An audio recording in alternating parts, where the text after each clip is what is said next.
And there are very few people in Indian fencing who progressed very fast in new zones. In fact, after Ashok Khatri ji cleared exam in 2004-5 of international referee, after that Deepak was one of the pioneer who set standards for the others to follow. How referee exams can be cleared. He is a multifaceted personality. He is a doctor. He has done PhD on fencing, some yoga aspects on that. So I will better address him, Dr. Deepak Singh Patyal. He is NIS qualified. He was a former national player. He has gone outside many times with the Indian teams. One of the best brains we have got in India. And he has been to Budapest twice for the international IOC course. But his big achievement is that he went to the Asian Games as a referee of in 2018. That was one of the biggest achievement of his life. I was also there, and I see that he is very well respected person who takes a lot of pride in himself, how he carry himself in his profession. And it is my honor to introduce you with him today. Mr. Deepak Singh will take class on a saber refereeing, and we are still people connecting. We have 260 reached. We'll just wait Deepak for 1 minute. If Pamma is there, we'll get him in online because he's logging in from Canada. I could see him. Krishanji, keep finding for another 2 minutes. He's there, sir. Unmuted now. Please, if you get him online. Welcome, Pamma ji. Very welcome, bhai sahab. Hello Vikram ji, welcome. कैसे हो आप सब, कैसे हो? बढ़िया. आपको लगभग 250-300 India के जूनियर फेंसर और कोचेस सुन रहे हैं. अगले 2 मिनट में आप उनको अपनी तरफ से कुछ बोलें अपने बारे में और how fencing should develop. We will be very thankful to you. We are trying to make you role model for these guys. Over to you, Pamma ji. Yeah, thank you very much, Vikram, and all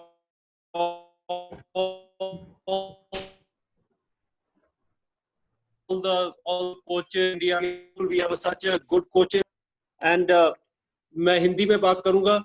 मेरे को बहुत अच्छा लग रहा है ये देख के कि आप इतना अच्छा कर रहे हो फेंसिंग में. जैसे पहले तो हम देखते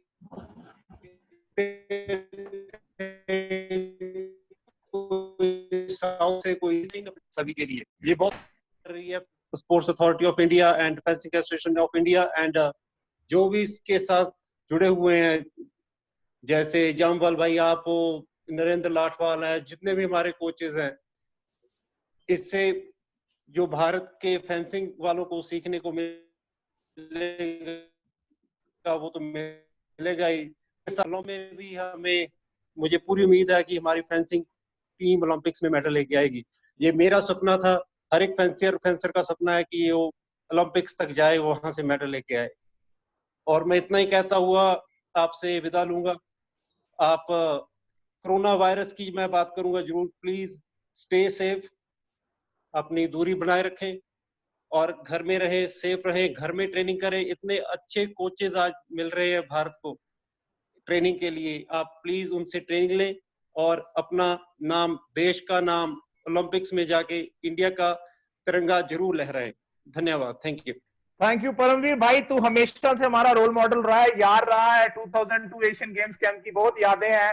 और इनफैक्ट वी वर प्लानिंग कि अभी वर्ल्ड वेटरन चैंपियनशिप होनी थी कनाडा में. We were supposed to come there. It has been postponed, but we will definitely come and meet you. And please stay touch with Indian fencing brother.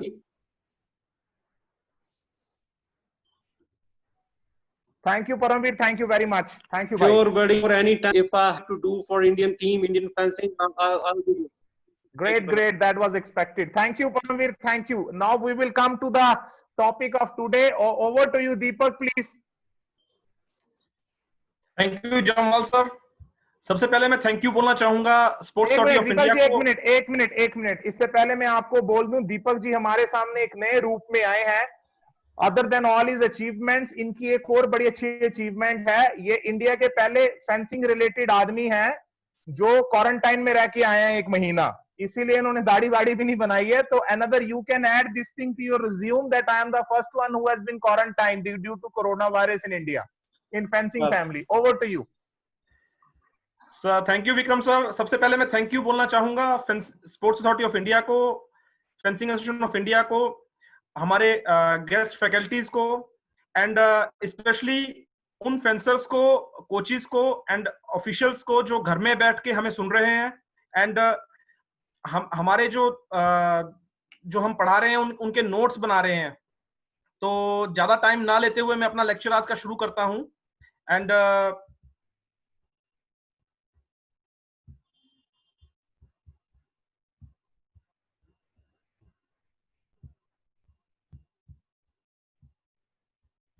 wait please.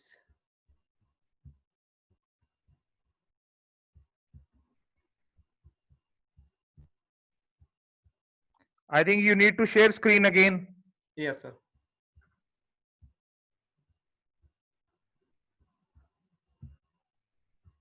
No.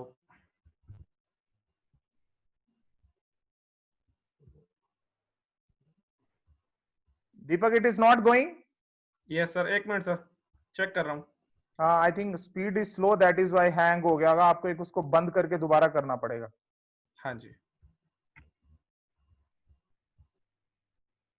Meanwhile, I keep requesting you कि आप please अपने questions chat box में लिखते रहिए। We have got two another speakers coming and joining us, and please, Deepak, how much time? Sir, 2 minutes. Okay, Krishan ji, I just want to say Anoop कपाली अगर है नेपाल से तो प्लीज उसको unmute कीजिए जब तक प्रेजेंटेशन नहीं आती है। Yes, he is there. Sir. Yes, he is there. Please get him online. Deepak, I will just address him in 2 minutes. Please get him online. Okay, he is unmuted now, sir. Arup Kapali, yeah, you are there? Yes, sir. I am here. Am I audible? Yeah. Arup, Arup is from Nepal, and I must thank him for taking part in the program regularly. Arup, I have posted a question that please write on our Facebook page that what are the core values and core philosophy one should have for his club. And I must tell you, out of the 4 responses we got, yours was the best one. You said that core value should be passion, excellence and commitment. और core values के basis पे जो आपने core philosophy बनाई, जो आपकी coaching philosophy है, वो है play for passion, win for purpose. Amazing, hats off to you brother, that is a very well thought. No, I give you 1 minute. आप प्लीज बताइए कि आपने क्या सोच के ये तीनों लिखी थी। 1 minute. First of all, I would like to thank you for providing me this opportunity to be here. Coming to my point, I choose passion, excellence, and commitment because fencing is already a sophisticated game, in my opinion. So we have to be very passionate for the game and the excellence we need.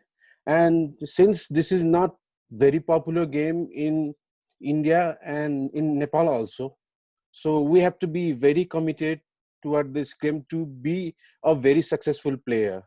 And my motto, play for passion and win for purpose. Why I wrote this? Because if you are not passionate about this game, and you will not be able to play for a long term, so we have to play it for passion and win for a purpose. That's what I think. Thank you Arup. इसके अलावा आप please अगले 10 second में मुझे बताएं कि इस course का आपके नेपाल में कुछ फर्क हो रहा है? People are getting enlightened about it? Yes, sir. Since fencing has not just started growing here in Nepal, and this program, especially I would like to thank Fencing Association of India and Sports Authority of India for providing us the opportunity. Since we are just growing fencing here in Nepal, this education program has been very much helpful for us, for players, for coach, and for all the members who are watching from Nepal. Thank you very much for the opportunity you have provided. Thank you, Jamal. Thank you, Arup. I must tell you, Nepal has been brother for India in our thick and thin, and you can count on us. So nice to have. We have a long tradition. If you go from mythology, Sita was from Nepal, and there are so many Yeah, yeah. examples I can speak. Yeah. So that relation is also there. We are there to help you as far as fencing is concerned. Thank you very much, and keep in touch. Urup, thank you very much. Keep the josh high. Thank you. Deepak, over to you. Thank you sir. And आज का जो मैं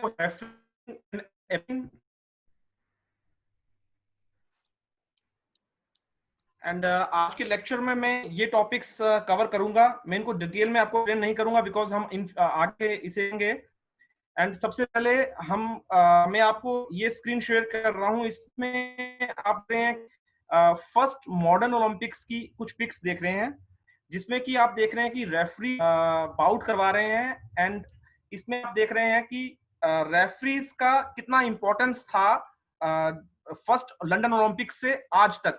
जैसे जैसे fencing develop हुई वैसे वैसे भी डेवलप हुई है. इंट्रोडक्शन होता क्या है? रेफरी वो पर्सन है रूल एंड रेगुलेशंस की अच्छी नॉलेज हो और उन रूल्स रेगुलेशन को इम्पार्शियल वे से इंप्लीमेंट करके एक या Deepak, there is, I think there is some internet problem at your end. और कृष्ण जी, आप सुनाई दे रही है आवाज? Krishna ji, there is some problem. Clear नहीं आ रही वॉइस सर. दीपक जी, थोड़ा आपकी आई थिंक नेट की प्रॉब्लम है, थोड़ा एडजस्ट कीजिए प्लीज. Yes sir. हाँ, now it is Audible.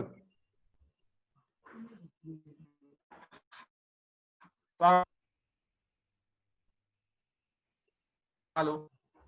Yes, speak. Okay. So, referee होता क्या है? रेफरी वो टेक्निकल पर्सन है जिसे गेम या इवेंट के रूल एंड रेगुलेशंस की अच्छी नॉलेज हो और वो उन रूल रेगुलेशंस को इम्पार्शियल वे से करके इवेंट या कंपटीशन को सक्सेसफुल बनाए. उसे हम रेफरी कहते हैं. अब हम बात करेंगे कि रेफरिंग क्या होती है. रेफरिंग वो प्रोसेस है जिसे रेफरी करते हुए किसी इवेंट या गेम को एज पर सेट रेगुलेशन के साथ कंडक्ट करवाता है. इंपॉर्टेंस, रेफरी की इंपॉर्टेंस, ऑफिशिएटिंग की इंपॉर्टेंस आई क्यों स्पोर्ट्स में? स्पोर्ट्स डिसिप्लिन मेंटेन करने के लिए, एक हेल्दी एटमॉस्फेयर में स्पोर्ट्स को कंडक्ट करने के लिए, इम्पार्शियल एंड अनफेयरनेस को खत्म करने के लिए, इनडिसिप्लिन को खत्म करने के लिए, इम्पार्शियलिटी ना हो उसके लिए, and high standard of sports behaviour को प्रमोट करने के लिए. अब हम बात करेंगे प्रिंसिपल ऑफ ऑफिशिएटिंग क्या है. आपको अच्छी नॉलेज होनी चाहिए एंड उसकी रूल्स रेगुलेशन की अच्छी नॉलेज के साथ साथ आपको करेक्ट एक्सप्लेनेशन देने आनी चाहिए. आपका फिजिकल कंडीशन अच्छी होनी चाहिए, मेंटल कंडीशन अच्छी होनी चाहिए, ऑब्जर्वेशन ऑफ प्ले क्लोजली. अगर कोई दो फेंसर्स खेल रहे हैं उन्हें नजदीक से देखते हुए एंड इमीडिएट डिसीजन देने की क्षमता आप में होनी चाहिए. आपके हैंड सिग्नल्स प्रॉपर होने चाहिए. आपका अच्छा कोऑर्डिनेशन होना चाहिए अपने को रेफरीज के साथ.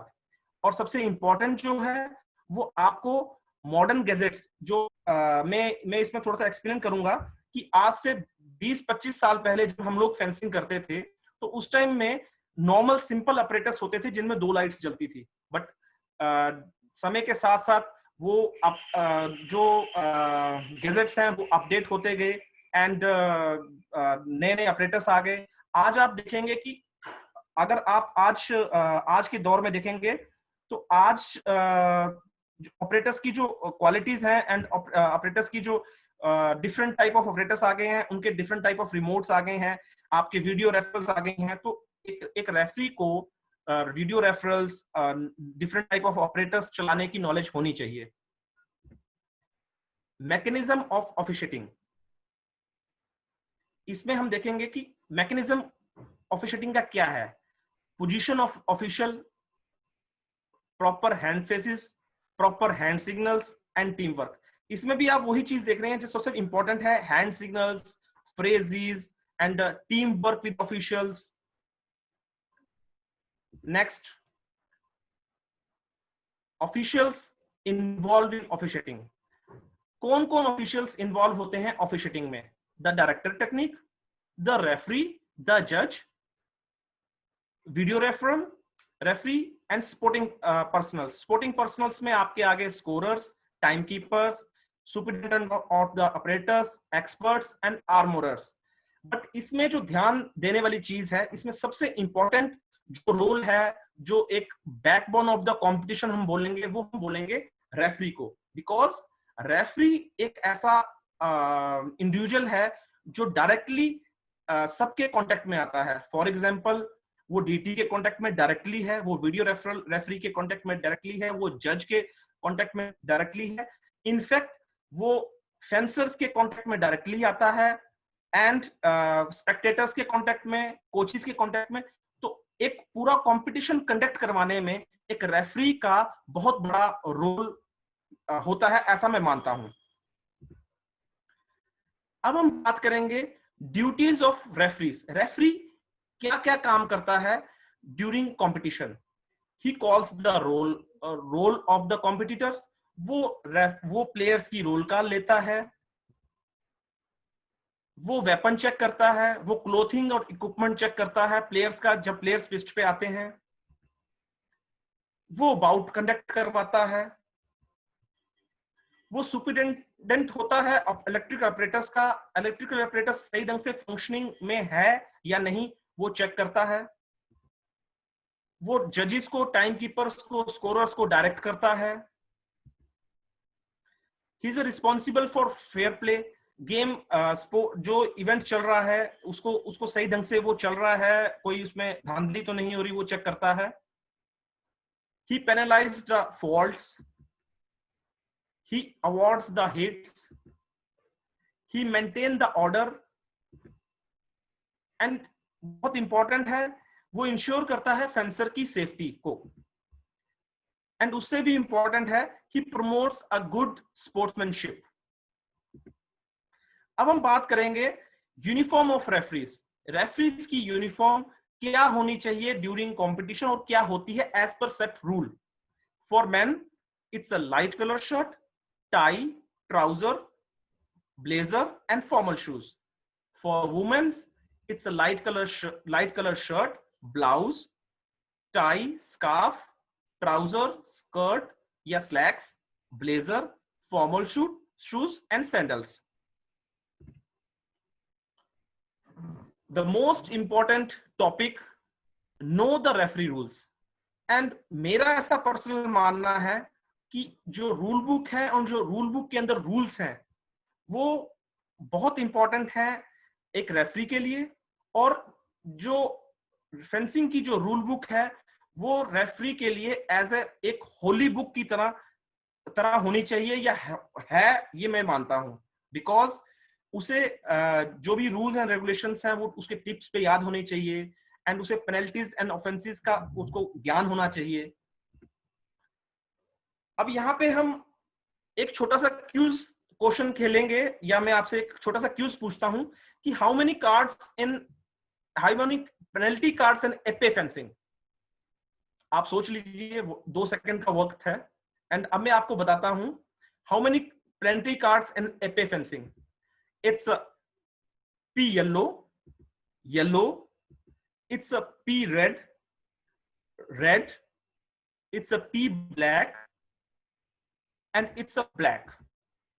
So total 6 cards epee referee की जेब में होने चाहिए, जो कि priority cards plus normal cards जो हम बोलेंगे, एंड टोटल 6 कार्ड्स जो है जब बाउट के लिए रेफरी पिच पे जाता है एपे रेफरी, तो उसकी जेब में 6 पेनल्टी कार्ड्स होने चाहिए।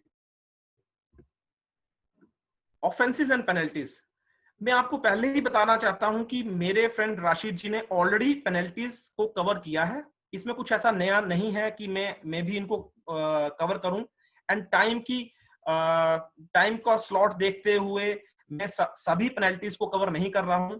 इसमें जस्ट मैं आपको कुछ पेनल्टीज के बारे में बताऊंगा। इसमें जैसे कि है absence of name and nationality on the back, absence of national uniform और लोगो। ये जो रूल है ये 2019-20 में इंप्लीमेंट हुआ है, एंड इस रूल में अगर आपके एफआई कंपटीशन में गए हैं, आपकी जैकेट के पीछे आपका नाम नहीं है, आपके शोल्डर पे आपका लोगो नहीं है, आपकी ब्रीचेस पे आपका नेशन का लोगो नहीं है, नेशनल फेडरेशन का लोगो नहीं है, तो आपको एलिमिनेट फ्रॉम द कंपटीशन किया जाएगा।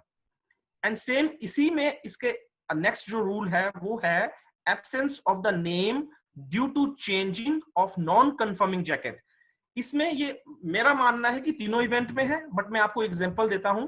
फॉइल एंड सेबर इवेंट में जो इलेक्ट्रिक जैकेट है, अगर वो इलेक्ट्रिक जैकेट किसी कारणवश खराब हो जाती है एंड वो उस टाइम काम नहीं करती कंपटीशन में, आप जैकेट चेंज करते हैं, उस जैकेट के ऊपर आपका नाम नहीं है, तो आपको एलिमिनेट फ्रॉम द कंपटीशन किया जाएगा। ये जो रूल है ये ईपी में भी एप्लीकेबल है। फॉर एग्जांपल ईपी का जैकेट पेनिट्रेट हो गया कहीं से, फॉर एग्जांपल कहीं से उसमें तुष हो गया, वो फट गया है, एंड रेफरी आपको कहता है आप जैकेट चेंज कीजिए, एंड जो नेक्स्ट जैकेट आप पहनते हैं उसके ऊपर अगर आपके बैक पे नाम नहीं है, आपका नेशनल लोगो नहीं है, तो आपको एलिमिनेट फ्रॉम द कंपटीशन किया जाएगा।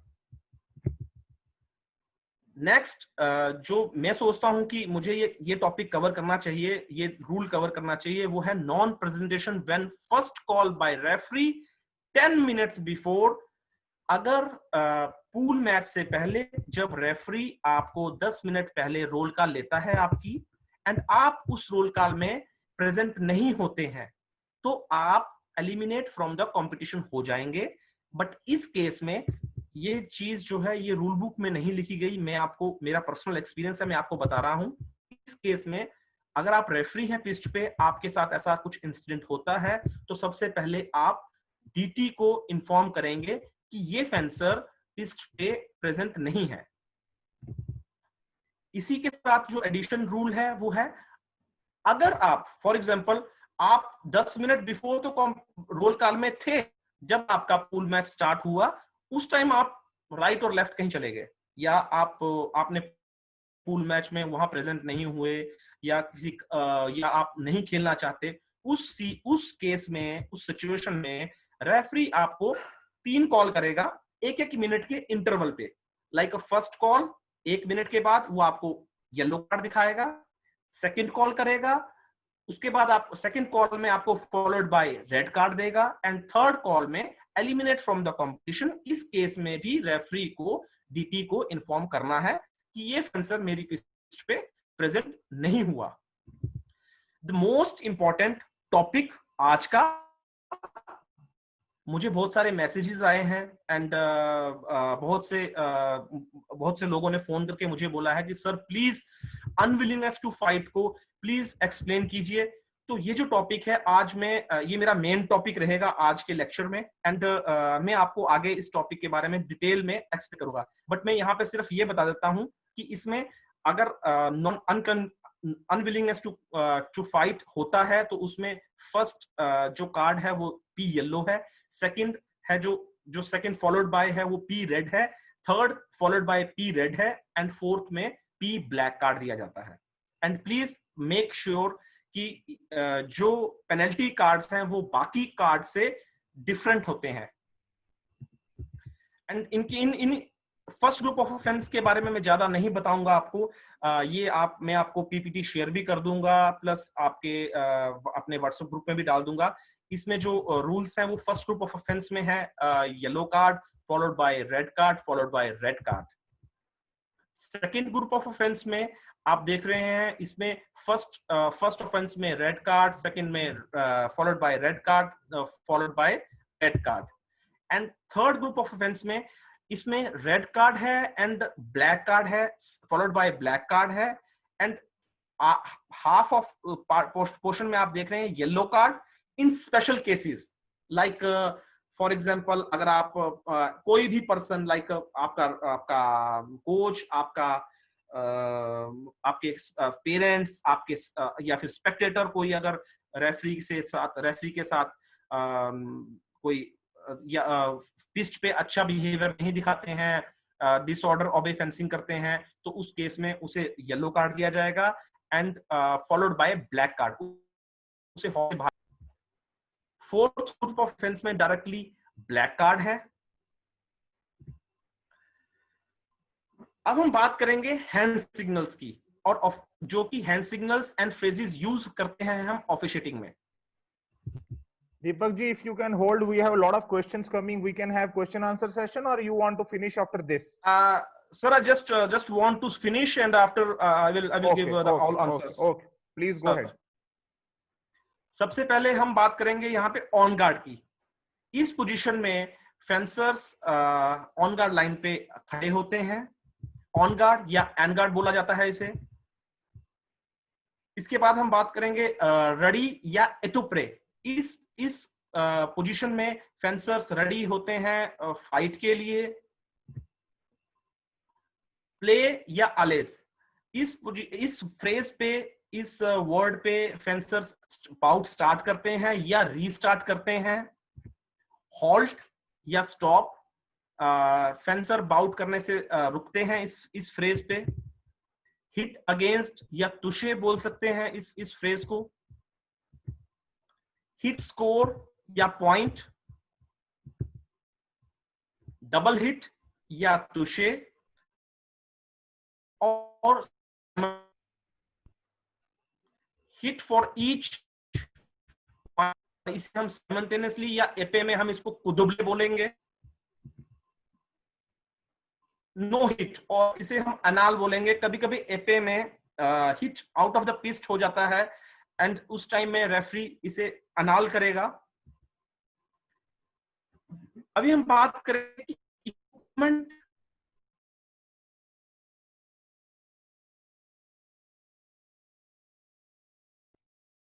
There's problem in sound, आवाज नहीं आ रही है।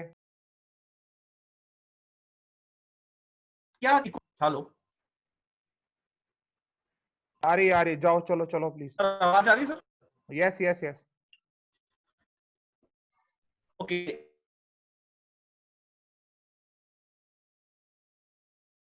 दीपक आवाज नहीं आ रही है।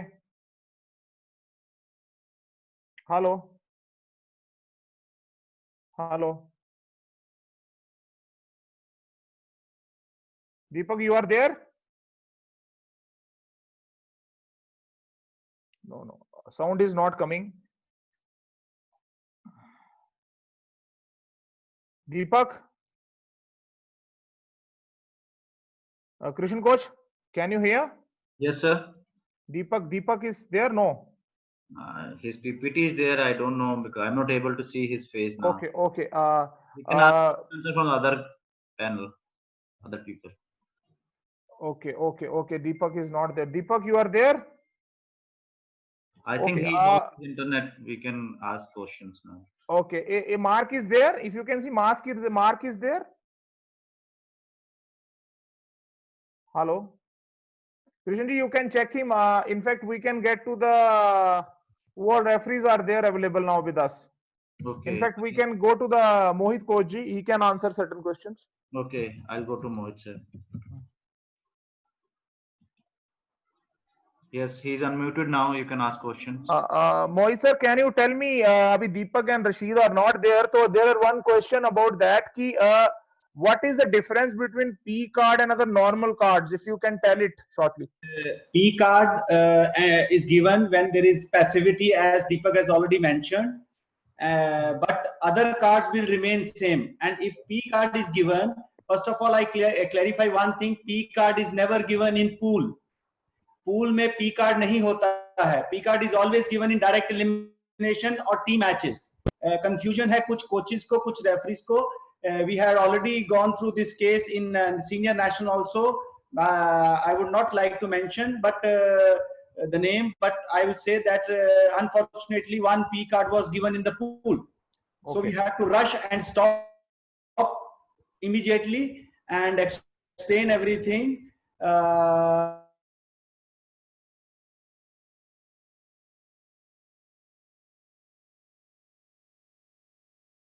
का नुकसान नहीं हुआ था. And the P card is given to a fencer in direct elimination because if both the fencer they don't fence, they are not willing to fence. In that situation means अगर 1 मिनट से ज्यादा तक कोई point नहीं होता, 1 minute तक कोई point नहीं होता, then P card is given. But उस सिचुएशन में देखा जाता है स्कोर किसके ज्यादा है, वो दीपक साहब मेंशन करेंगे. बट मैं एक चीज और मेंशन करके स्टॉप करूंगा कि पी कार्ड और बाकी कार्ड्स का आपस में कोई लिंक नहीं होता पूल डायरेक्ट एलिमिनेशन में। अगर आपको पी कार्ड मिला है उसका येलो कार्ड येलो रहेगा, रेड कार्ड रेड रहेंगे, पर उसका जो बाकी दो कार्ड है वो अलग से अगर मिलेंगे तो उनकी अलग से वैल्यू होगी, इकट्ठे नहीं होंगे वो। They'll not be Sir, we'll come back to you after the question. Deepak, there are few questions we want to address. Yes, sir. First question is come from the Nepal. Some Karki has written, is there any situation to avoid from unwillingness to fight rule? Sir दोबारा पूछेंगे sir please. Yes, question की is there any situation to avoid from unwillingness to fight rule? Unwilling sir ऐसा तो कोई ऐसा मेरा ऐसा personal मानना है कि ऐसा कोई सिचुएशन नहीं है कि हम अनविलिंगनेस को हम अवॉइड करें। इसमें सिर्फ एक ही सिचुएशन हो सकती है कि हम अनविलिंगनेस टू फाइट करें ही ना, यही एक सिचुएशन है इससे इस रूल से बचने के लिए। अच्छा, एक another question from Sonam. Sonam का क्वेश्चन है पी येलो और पी रेड कार्ड्स हैं जो the P yellow and P red card in direct elimination bout carry forward to next bout or no? No, sir. Okay, it is not carry forward. There Yes, is a question from forward in direct eliminations. No, not carry forward. Sir. Okay, there is a question from Shashidhar. If a fencer replaces his weapon during the bout, Sir. the referee checked it and it failed the test, but the fencer already received a P yellow card. Now, which card the referee shows to the fencer? मैं हिंदी में बोलता हूं, अगर fencer ने अपने bought में जो already checked weapon है जो इक्विपमेंट कंट्रोल से है वो चेंज करता है, और वो जब टेस्ट करता है रेफरी बाउट में चेंज के बाद वो फेल हो जाता है, और फेंसर के पास ऑलरेडी पी येलो कार्ड है, अभी रेफरी उसको कौन सा कार्ड देगा? जैसे अभी मोहित सर ने भी अभी कोट किया था कि पी कार्ड्स को नॉर्मल कार्ड्स के साथ मिक्स नहीं किया जाता, एंड सेम में भी अभी इस क्वेश्चन में मैं ये बता रहा हूं कि उसमें उसे येलो कार्ड नॉर्मल मिलेगा, ना कि पी कार्ड को फॉलोड बाय रेड कार्ड किया जाएगा, उसे नॉर्मल येलो कार्ड मिलेगा अगर उसका वेपन फेल होता है। I have got 3-4 more questions. Rakesh from Bihar एक क्वेश्चन पूछा है, what happens if both fencers do not fence when last 10 seconds are left?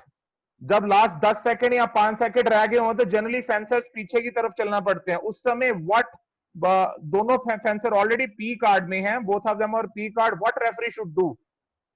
Sir same situation sir, मेरे एक डिप्लोमा बैचमेट हैं गणेशन जी, उन्होंने मुझसे डिस्कस की थी, and it's in last national somewhere in under 23 I think, already जो players को P yellow card मिल चुका था, जो उन्होंने मुझे कंडीशन बताई थी उसके साथ ही ये आंसर बहुत कोरिलेट कर रहा है, इसलिए मैं थोड़ा सा इसको एक्सप्लेन कर देता हूं।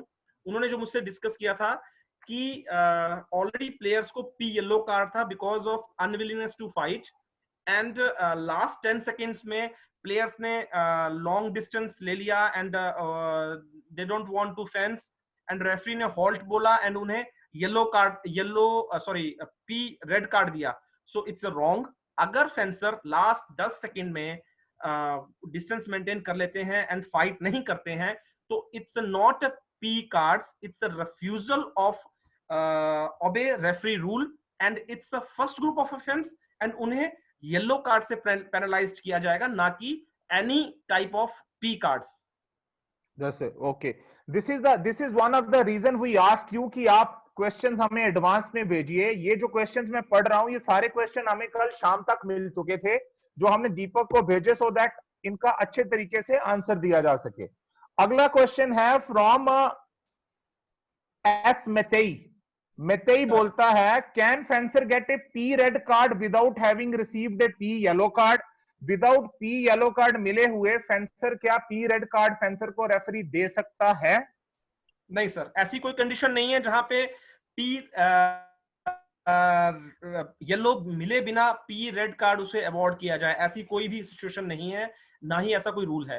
आपका कहना है साधारण भाषा में इन एनोलॉजी की, you can not jump to 2, first it has to be 1 then it has to be 2, पहले एक होगा फिर ही दूसरा होगा, for better understanding. Thank you. अगला क्वेश्चन है रेणुका फ्रॉम असम, बड़ा ही इंटरेस्टिंग क्वेश्चन है। She said, and very wonderful questions all of them, but I like this question very much. She said कि in an individual bout you are 14 each. Last Sir. point, whosoever scores he wins. Same in the team bout you are 44 each. Same, Sir. whosoever scores he wins. 14 all या 44 all का जो match होता है, Sir. it is possible to receive a P card in case of unwillingness to fight. क्या अगर उस समय fencer ना खेले और टाइम वेस्ट करे तो क्या पी कार्ड दे सकते हैं उसको? सर ये मैं अपनी आगे स्लाइड में भी आपसे शेयर करूंगा, बिकॉज जो क्वेश्चंस आए थे उन्हीं की बेस पे मैंने आज की प्रेजेंटेशन भी बनाई है। एंड इस क्वेश्चन का आंसर मैं ये दूंगा कि 14 all in direct elimination and 44 all in team events as per rule P cards are not applicables. Okay, last question है इसके लिए, where should the fencer be put on guard when the bout resume after the referee has awarded P yellow card? Sir जहां पे आपने उसे एक बार stop Hindi किया में है, बोल दूं दीपक जी, एक बार हिंदी में बोल दूं, बाउट कहां से शुरू होगी अगर रेफरी ने बाउट रोकी है और किसी फेंसर को येलो कार्ड दिया है, पिस्ट के किस जोन से शुरू होगी? सर रेफरी ने जहां बाउट स्टॉप की है बाउट वहीं से स्टार्ट होगी आफ्टर पेनलाइज्ड द रेफरीज। चलो दीपक जी, अच्छा आप continue with the lesson, we will come with the questions after that. I hope within 20 minutes you will finish. Sir yes sir, 20-25 minutes. Okay good sir please carry on start. इस slide में हम देख रहे हैं कि referee क्या check करेगा पिस्ट पे जाके, सब सीक्वेंस वाइज कैसे चेक करेगा। सबसे पहले आप स्क्रीन शेयर हो रही है sir? No, sir, no. You need to reshare it. Okay sir, okay.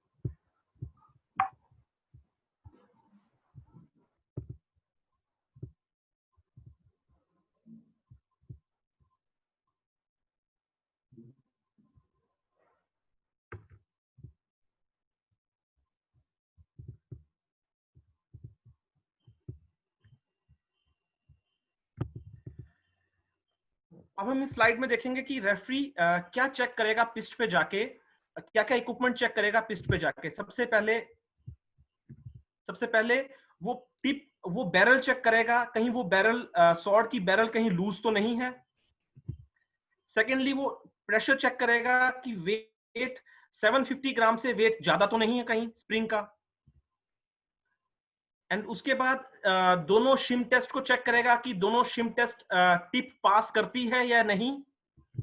And third one, वो बैरल के स्क्रू चेक करेगा कि दोनों साइड में जो स्क्रूज हैं वो सही ढंग से टाइट या प्लेस्ड होने चाहिए, वो दोनों बैरल्स दोनों कोनों में। एंड इंपॉर्टेंट वो चेक करेगा कि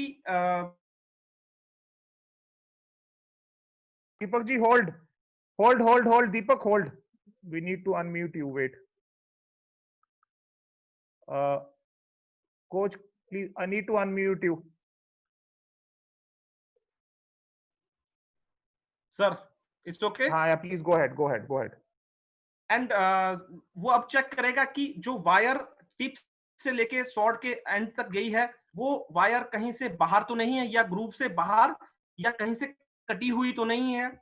एंड उसके बाद वो ब्लेड का बेंड चेक करेगा कि 1 सेंटीमीटर से कहीं ब्लेड का बेंड ज्यादा तो नहीं है। एंड इंपॉर्टेंट पार्ट, जो आपका गार्ड है उसके अंदर से जो वायर आ रही है, सॉर्ड जो ब्लेड की वायर आ रही है, वो प्रॉपर इंसुलेटेड है या नहीं। एंड सेकेंड लास्ट वो चेक करेगा कि जो आपके गार्ड के अंदर प्लग है, प्लग के अंदर एक लॉक होता है, वो लॉक आपके गार्ड में है या नहीं। अगर नहीं है तो वो वेपन आपसे ले लेगा। एंड सेकेंड लास्टली वो चेक करेगा जो पीछे स्पूल से वायर जो आपके पास आई है उसमें जो सॉकेट है, प्लग लगाते हैं, वो सॉकेट, उस सॉकेट में फास्टनर में लॉक है या नहीं। एंड लास्टली सबसे इंपॉर्टेंट वो चेक करेगा कि आपके पास ऐसा कोई चीटिंग ऑब्जेक्ट ना हो जिससे आप बाउट में चीट कर सकें। बहुत ही इंपॉर्टेंट स्लाइड है नए रेफरीज के लिए एंड मेरे कोलीग्स के लिए। Where to stand referee, referee कहां खड़ा होगा ड्यूरिंग बाउट। रेफरी पिस्ट से 3 मीटर की दूरी पे खड़ा होगा, बट जब वो खड़ा होगा तो किस पोजीशन में खड़ा होगा। तो आप जैसे कि स्लाइड में देख रहे हैं कि रेफरी, दोनों फेंसर्स रेफरी के जो नजर बनेगी रेफरी की देखने की, वो एक वी शेप की बनेगी, एंड दोनों फेंसर्स रेफरी की नजरों के सामने, एंड ऑपरेटर्स जस्ट उनके बीचों बीच ऑपरेटर्स है। सेकेंडली, आप कभी कभी बाउट में क्या होता है कि प्लेयर्स खेलते हुए नियर टू एंड बाउंड्री चले जाते हैं। उस कंडीशन में रेफरी को मोर कंसंट्रेशन देनी पड़ती है, कहीं प्लेयर लेटरल बाउंड्री से बाहर ना आ जाए या टाइम अप ना हो जाए। उस कंडीशन में रेफरी को इस तरह कुछ इस कंडीशन में रेफरी को प्लेयर्स को और ऑपरेटर्स को देखना होता है। एक चीज ध्यान देने वाली कि इंटायर बाउट में ऑपरेटर्स जो है वो रेफरी की नजरों से ओझल नहीं होना चाहिए। लाइक सम टाइम प्लेयर जो है, फेंसर जो है वो ऑपरेटर्स के आगे आ गया, तो ऐसी कंडीशन कभी नहीं आनी चाहिए। एंड लास्ट जो बहुत इंपॉर्टेंट है एक रेफरी के लिए, प्लेयर्स खेलते खेलते लास्ट लाइन पे लाइक रियर बाउंड्री पे चले जाते हैं, एक पैर अंदर एक पैर बाहर। उस टाइम जो रेफरी है वो ज्यादा कंसंट्रेट करता है कहीं उसका पैर बाहर ना चले जाए, या उसको या टाइम अपना हो जाए, या कुछ ऐसा एक्शन हो जाए जो उसकी आंखों से ओझल हो जाए। तो इस कंडीशन में रेफरी जो है कुछ इस प्रकार रेफरी पिस्ट को और दोनों प्लेयर्स को, पिस्ट को और ऑपरेटर्स को देखता है। Where and what and where to watch during bout, बहुत ही इंपॉर्टेंट मैं बोलूंगा कि एक टॉपिक है ईपी फेंसर्स, ईपी रेफरीज के लिए, कि आप क्या और कहां देखते हैं during bought.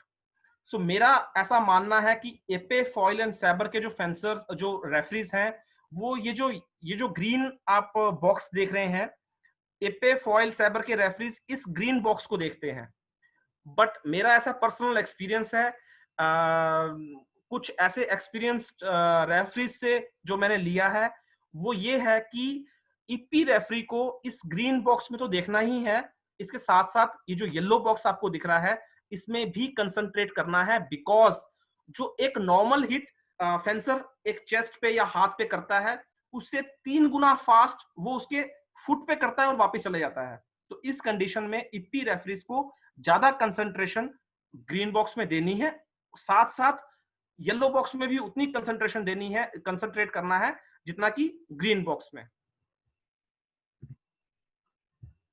Stepping of near the पिस्ट, मुझे कुछ रिक्वेस्ट्स आई कि सर प्लीज इस टॉपिक को प्लीज कवर किया जाए। मैंने काफी सर्च करके ये टॉपिक आप लोगों के लिए लेके आया हूं, एंड इस टॉपिक में आप देखेंगे कि जो मेरा लेफ्ट साइड का फेंसर है उसके दोनों पैर पार्शली पिस्ट के ऊपर हैं, आधे हवा में और आधे पिस्ट पे हैं। इस कंडीशन में सम टाइम रेफरीज हॉल्ट कह देते हैं एंड उसे 1 मीटर बैक करते हैं। तो प्लीज इस कंडीशन में बाउट कंटिन्यू चलेगा। ये पार्शली जो फुट्स ऑन द पिस्ट हैं ये ऑन द पिस्ट माने जाएंगे।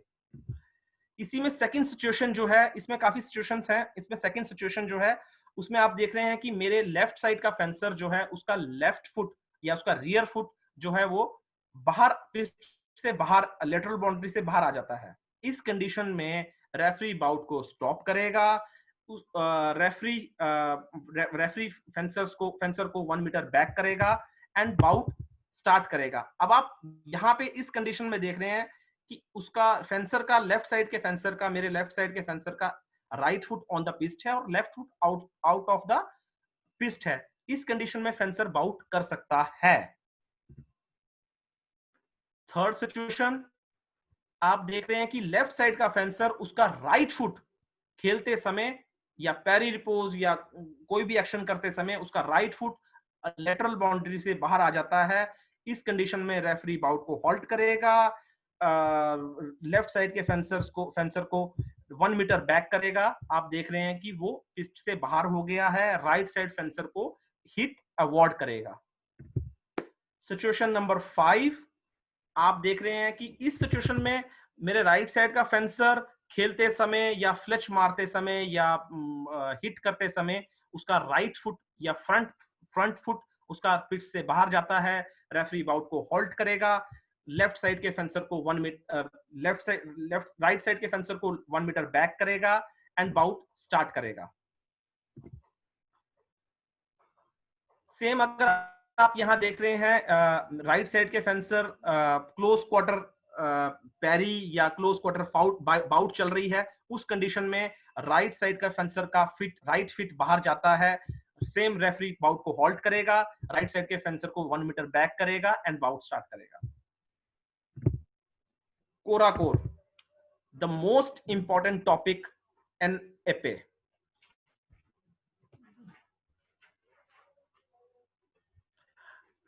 सबसे इंपॉर्टेंट बात मैं जो आपको बताना चाहता हूं कि मैंने कोई भी वीडियो अपनी इस प्रेजेंटेशन में नहीं डाली, बिकॉज जो हमारे नंबर ऑफ फेंसर्स हैं, नंबर ऑफ कोचेस हैं, वो मोबाइल्स में हैं एंड हमें जो फीडबैक मिली है वो ये मिली है कि मोबाइल्स पे वीडियोस अच्छी नहीं चल रही हैं, इसलिए मैंने सभी वीडियोस को अवॉइड किया है। एंड अब हम बात करेंगे कोरा कोर।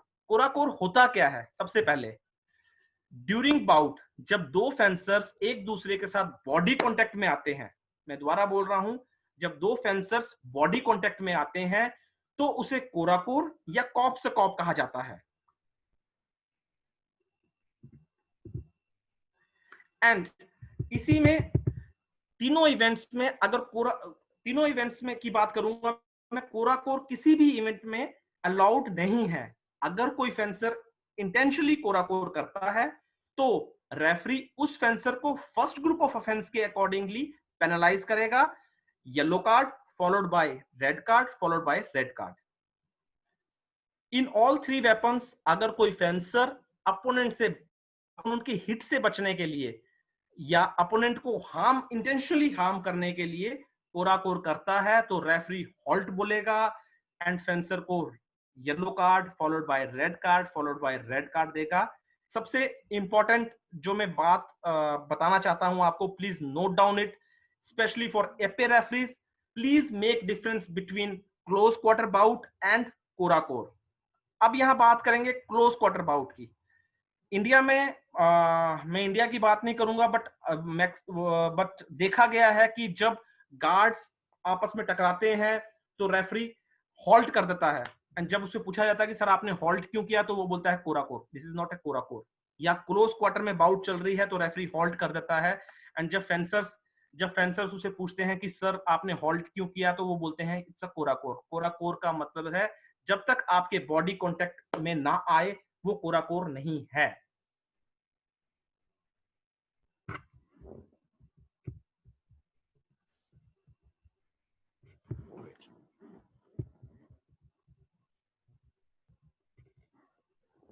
एंड मैं एक चीज और बताऊंगा कि मेरे पढ़ाने से या मेरे दिखाने से या वीडियो देखने से आपको कोरा कोर की फीलिंग नहीं आएगी। मैं चाहता हूं कि आप नंबर ऑफ बाउट्स करवाइए, आप नंबर ऑफ सिचुएशंस देखिए, तभी आपको कोरा कोर की नॉलेज या फीलिंग आ सकती है। अब हम बात करते हैं व्हेन टू कॉल हॉल्ट, कब हम हॉल्ट बोलें एंड कैसे बोलें, बहुत इंपॉर्टेंट है फेंसिंग में। सबसे पहले जब हिट स्कोर होगा तो रेफरी एक सॉफ्ट हॉल्ट बोलेगा, हॉल्ट। उसके बाद अगर रेफरी देखता है कि पेनल्टी हुई है एंड उसे पेनलाइज करना है तो उसको सॉफ्ट हॉल्ट बोल सकता है। फेंसर, अगर रेफरी देखता है कि फेंसर के हाथ से वेपन गिर गया है या गिरने वाला है तो रेफरी हॉल्ट बोलेगा।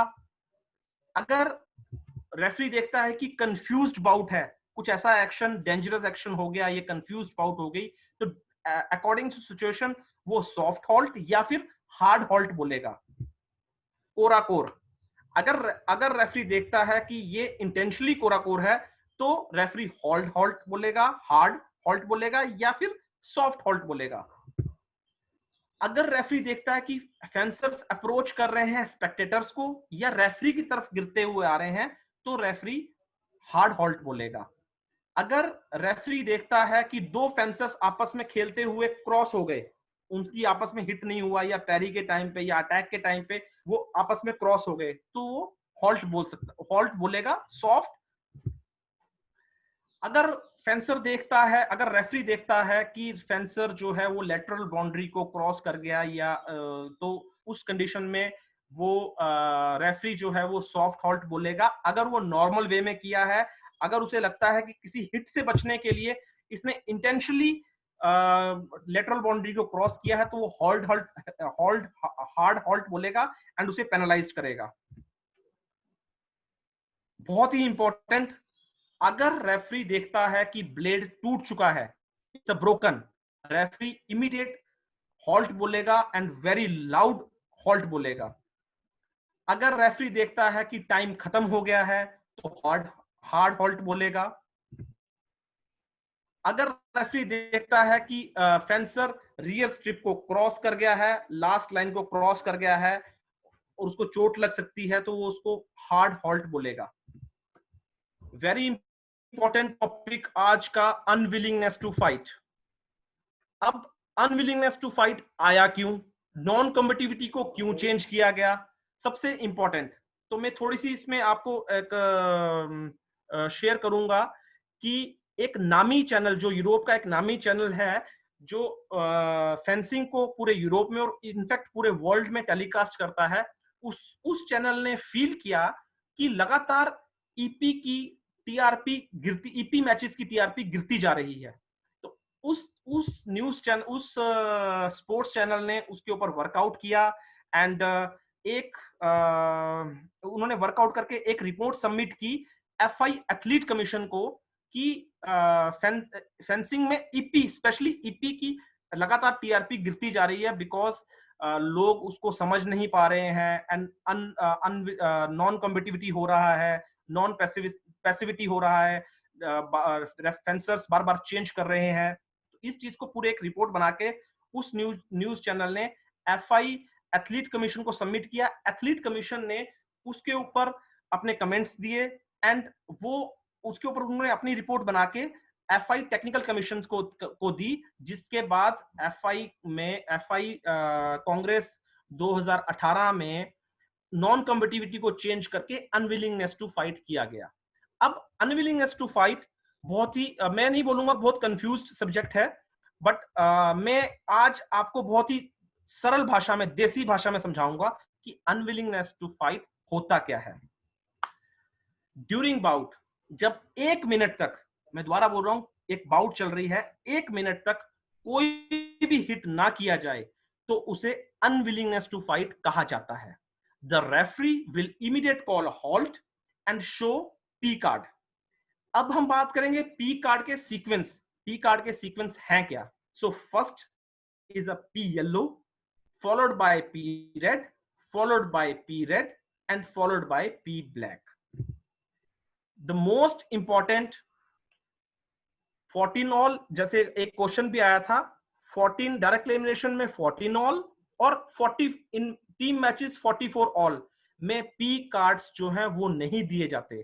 प्लीज नोट डाउन, जो नए रेफरीज हैं नोट कीजिए, प्लेयर्स नोट कीजिए, अगर कोई गलती करता है तो उसे बताइए कि सर 44 ऑल में डायरेक्ट एलिमिनेशन में और टीम इवेंट में 14 ऑल इन डायरेक्ट एलिमिनेशन और 44 में टीम में हमें पी कार्ड नहीं दिए जाएंगे। बहुत इंपॉर्टेंट, ये भी नोट करने वाली बात है, देखा गया है कुछ रेफरीज पूल में भी पी कार्ड देते हैं, तो प्लीज इस चीज को इंश्योर कीजिए, पूल्स में पी कार्ड एप्लीकेबल नहीं है। मोहित सर ने ऑलरेडी आपको इसके बारे में बता दिया है। अब जो मैं बात करूंगा, मैं जो सिचुएशंस आपको, मैं सिचुएशन वाइज आपको समझाने की कोशिश करूंगा एंड बहुत ही सरल तरीके में और देसी भाषा में। डायरेक्ट एलिमिनेशन में, डायरेक्ट एलिमिनेशन इंडिविजुअल इवेंट में होता क्या है, इसमें 3 सिचुएशंस लेके आया हूं मैं। If the score are equal and fencer show unwillingness to fight, तो रेफरी उसी टाइम हॉल्ट बोलेगा एंड दोनों फेंसर्स को पी रेड कार्ड देगा। फॉर एग्जांपल, मैं और राशिद जी दोनों 2 फेंसर हैं, दोनों बाउट कर रहे हैं एंड बाउट करते हुए 1 मिनट में हम दोनों ने किसी ने हिट नहीं किया तो रेफरी 1 मिनट के बाद हॉल्ट बोलेगा एंड हमें पेनलाइज करेगा पी कार्ड से। सेम इसमें सेकंड सिचुएशन है, if the score are not equal, जिस फेंसर का स्कोर कम होगा रेफरी उस फेंसर को पी कार्ड देगा।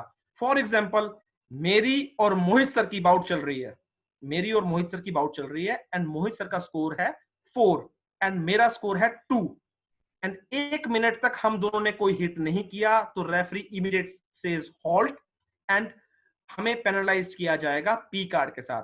तो पेनलाइज किसको किया जाएगा? जिसका स्कोर कम है। तो देसी भाषा में, एक सरल भाषा में, जिस रेफरी को ये पता होना चाहिए कि जिसका स्कोर कम है उसके पीछे पड़ जाओ, भाई तू फाइट कर नहीं तो तेरे को मैं पी कार्ड दूंगा। सरल एंड सिंपल वो है समझाने का तरीका। एंड थर्ड सिचुएशन इसमें आती है, अगर दोनों फेंसर का स्कोर इक्वल है एंड दोनों फेंसर्स को पी का ब्लैक कार्ड मिलता है तो जिस फेंसर की इनिशियल सीडिंग हायर होगी वो फेंसर बाउट जीत जाएगा। सो फॉर एग्जांपल मेरी और जमवाल सर की बाउट चल रही है एंड हम दोनों का स्कोर है डायरेक्ट एलिमिनेशन में 10 ऑल एंड बाउट में हमें पी कार्ड मिला, पी येलो मिला, पी रेड मिला, पी रेड मिला। उसके बाद भी हम सुधरे नहीं, हमने अनविलिंगनेस टू फाइट शो की एंड रेफरी ने हमें पी ब्लैक कार्ड दोनों को दे दिया। फॉर एग्जांपल जब हमें पी ब्लैक कार्ड मिला तो रेफरी देखेगा कि इनिशियल सीडिंग लाइक पूल की सीडिंग या उससे पहले F5 सीडिंग जो जिसकी इनिशियल सीडिंग हायर है, फॉर एग्जांपल जमवाल सर की सीडिंग हायर है तो वो बाउट जीत जाएंगे, वो नेक्स्ट बाउट के लिए एप्लीकेबल होंगे। एंड इसमें एक चीज और ध्यान देने वाली बात है कि जो लाइक फॉर एग्जांपल मैं आउट हो गया, मुझे ब्लैक कार्ड मिल गया एंड जमवाल साहब को ब्लैक कार्ड मिल गया, जमवाल साहब नेक्स्ट बाउट खेलेंगे एंड इस कंडीशन में जो दोनों फेंसर्स हैं वो टीम इवेंट खेल सकते हैं, टीम इवेंट के लिए एप्लीकेबल हैं। मैं भी टीम इवेंट खेल सकता हूं मेरे टीम का। इन टीम इवेंट्स में मैं 4 सिचुएशंस लेके आया हूं आपके लिए। सेम है, अगर if scores of both team are equal and fencer show unwillingness to fight तो दोनों तो रेफरी हॉल्ट बोलेगा एंड दोनों टीम्स को पी कार्ड देगा। सेम अगर मेरी और सागर सर की बाउट चल रही है, मेरी टीम है, एक सागर सर की टीम है, एक केरला टीम है और एक मेरी टीम कोई भी है, XYZ है एंड हम दोनों फेंसर्स ने अनविलिंगनेस टू फाइट शो की, 1 मिनट तक कोई हिट नहीं किया, रेफरी हॉल्ट बोलेगा एंड रेफरी हमें पी कार्ड अवार्ड करेगा। सेम हम इसमें सेकंड सिचुएशन लेते हैं, अगर टीम का स्कोर कम है, एक का कम है, if team score are not equal तो जिस टीम का स्कोर कम होगा रेफरी उस टीम के फेंसर को पी कार्ड देगा। फॉर एग्जांपल राजीव जी और मेरी टीम की बाउट चल रही है एंड मेरा स्कोर है 30 एंड राजीव जी का स्कोर है 35। तो इस कंडीशन में रेफरी सेम, अगर 1 मिनट तक कोई हिट नहीं होता रेफरी हॉल्ट बोलेगा एंड रेफरी कार्ड किसको देगा? मुझे देगा, बिकॉज मेरा स्कोर 30 है, नीचे हूं मैं। सेम देसी भाषा में रेफरी उसी के पीछे पड़ेगा जिसका स्कोर कम है, भाई खेलो नहीं तो मैं तुम्हारे को पी कार्ड दूंगा। थर्ड सिचुएशन इसमें है, जब कोई team unwillingness to fight show करती है, उस टीम को पहले 2 रेड कार्ड मिल चुके हैं तो रेफरी उस टीम के फेंसर को पीक ब्लैक कार्ड शो करेगा और वो फेंसर मैच से डिस्क्वालीफाई हो जाएगा। फॉर एग्जांपल मेरा और किशन सर की टीम का मैच चल रहा है एंड हम दोनों खेल रहे हैं आपस में, हम दोनों को ऑलरेडी पी, हमारी टीम को लाइक पहले हमारे को ऑलरेडी पी येलो मिल चुका है, पी रेड मिल चुका है, पी रेड मिल चुका है, अब हम दोनों को पी ब्लैक कार्ड मिलता है एंड हम दोनों मैच से डिस्क्वालीफाई हो जाएंगे, हम दोनों मैच नहीं खेल पाएंगे। पर इसमें ध्यान देने वाली बात है, if they have reserve fencer तो रिजर्व फेंसर उस डिस्क्वालीफाई फेंसर की जगह खेल सकता है। तो अगर मेरे पास वो रिजर्व फेंसर है, कोई रिजर्व फेंसर है तो वो मेरी जगह रिप्लेस होगा, वो मेरी जगह खेल सकता है। सेम अगर कृष्ण सर की टीम के पास रिजर्व फेंसर है तो वो रिजर्व फेंसर बाउट खेल सकता है। इस केस में जो देखने वाला सामने आई है, अगर किसी टीम के पास रिजर्व फेंसर नहीं है तो वो टीम डिस्क्वालीफाई हो जाएगी। तो यहाँ पे इंपॉर्टेंट बात ये है, अब ये बात आ गई कि आपको 4 फेंसर तो लेके आने ही पड़ेंगे हर कंपटीशन में, एपीएम में या किसी भी इवेंट में, बिकॉज अगर एक डिस्क्वालीफाई हो गया तो टीम डिस्क्वालीफाई हो जाएगी। अगर डिस्क्वालिफिकेशन वाली टीम, फॉर एग्जांपल मेरी टीम में डिस्क्वालीफाई हो गया एंड कृष्ण सर भी डिस्क्वालीफाई हो गए फॉर एग्जांपल, और ओके मैं डिस्क्वालीफाई हो गया, एक टीम मैच चल रहा है एंड मुझे ब्लैक कार्ड मिला, मैं डिस्क्वालीफाई हो गया, बट मेरी टीम ने आगे जाके ब्रॉन्ज मेडल जीत लिया, आगे जाके ब्रॉन्ज मेडल जीत लिया, तो ये जो थर्ड फेंसर है जो आउट हुआ था, लाइक मैं भी उस ब्रॉन्ज मेडल का या उस सर्टिफिकेट का उतना ही हकदार हूं जितना कि बाकी टीम है, तो मैं भी उतना एलिजिबल हूं उस सर्टिफिकेट या उस मेडल के लिए।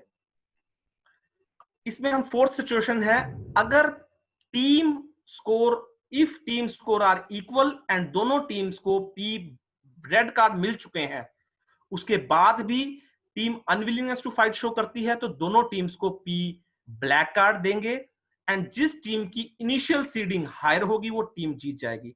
फॉर एग्जांपल मेरी और मोहित सर की टीम खेल रही है एंड खेलते खेलते मेरी टीम जो है, हम दोनों की टीम्स को ब्लैक कार्ड मिल जाता है। जब ब्लैक कार्ड मिलेगा तो रेफरी ये चेक करेगा कि इनिशियल सीडिंग किसकी हायर थी, जिसकी हायर सीडिंग होगी वो मैच जीता हुआ होगा। तो मुझे लगता है कि मैं देसी भाषा में ज्यादा अच्छा आपको समझा सका हूं। एंड नेक्स्ट हम देखेंगे इन बोथ में डायरेक्ट एलिमिनेशन में और टीम्स में। इसमें दीपक जी सॉरी, कितना टाइम है आपको? Sir it's 10 minutes or more. Thoda, because we have got 2-3 speakers with us, you know, and we have to finish by 8:30. I would request a lot of questions also there. Another 7 minutes if you can. Right sir. So in direct elimination मैं की बात करूंगा and इसमें हम देख रहे हैं कि अगर डायरेक्ट एलिमिनेशन या टीम मैच में पी कार्ड्स मिलते हैं तो वो कार्ड्स इंडिविजुअल बाउट्स या मैच में ही वैलिड रहेंगे। For example direct elimination match चल रहा है, मुझे P black card, P red, P yellow and P red मिल चुके हैं, तो वो मेरे इसी मैच के लिए हैं, वो नेक्स्ट मैच में मेरे कैरी फॉरवर्ड नहीं होंगे।